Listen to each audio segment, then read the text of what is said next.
শুধুমাত্র একটা ব্লাউজ খুঁজতে গিয়ে আমার আলমারির জামা কাপড় সব তছনছ করে ফেলেছি।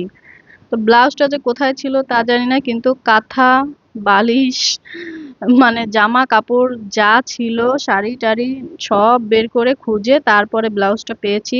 যাই হোক, আজকে ছিল ছেলের মানে স্কুল বান্ধবীর জন্মদিন। তো ছেলেকে আর আমাকে ইনভাইট করেছিল, ছেলের বাবাকে বলেনি।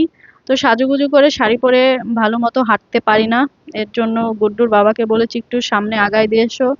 আমাদের বাসার কাছেই ছিল স্কুল বান্ধবীর জন্মদিন, ওদের বাসাও। তারপরে রেডি হয়ে চলে গেলাম, আর একটা বাসায়ও গিয়েছিলাম, ওই ওর স্কুল বান্ধবী আর একটার। তারপরে একসাথে সবাই রেডি হয়ে চলে গেলাম। আমাদের আসতে আসতে একটু দেরি হয়ে গেছে, এসে দেখি আমাদের অনেকবারই ফোন দিয়েছিল, এসে দেখি বার্থডে মানে কেক টেক নিয়ে তারা বসে আছে।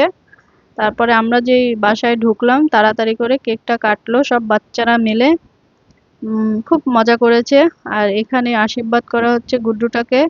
আর আমরা একটা গিফট নিয়ে এসেছিলাম, ওর একটা বড় একটা পুতুল নিয়ে এসেছি, ওর খুব পছন্দ হয়েছে। বাচ্চা মানুষ মানে গিফটটা দেখে ও খুব খুশি হয়েছে। আর এখানে ছিল কাচ্চি বিরিয়ানি আর রোস্ট। তো অনিমেষ তো কাচ্চি বিরিয়ানির একদম পাগলা, আমিও।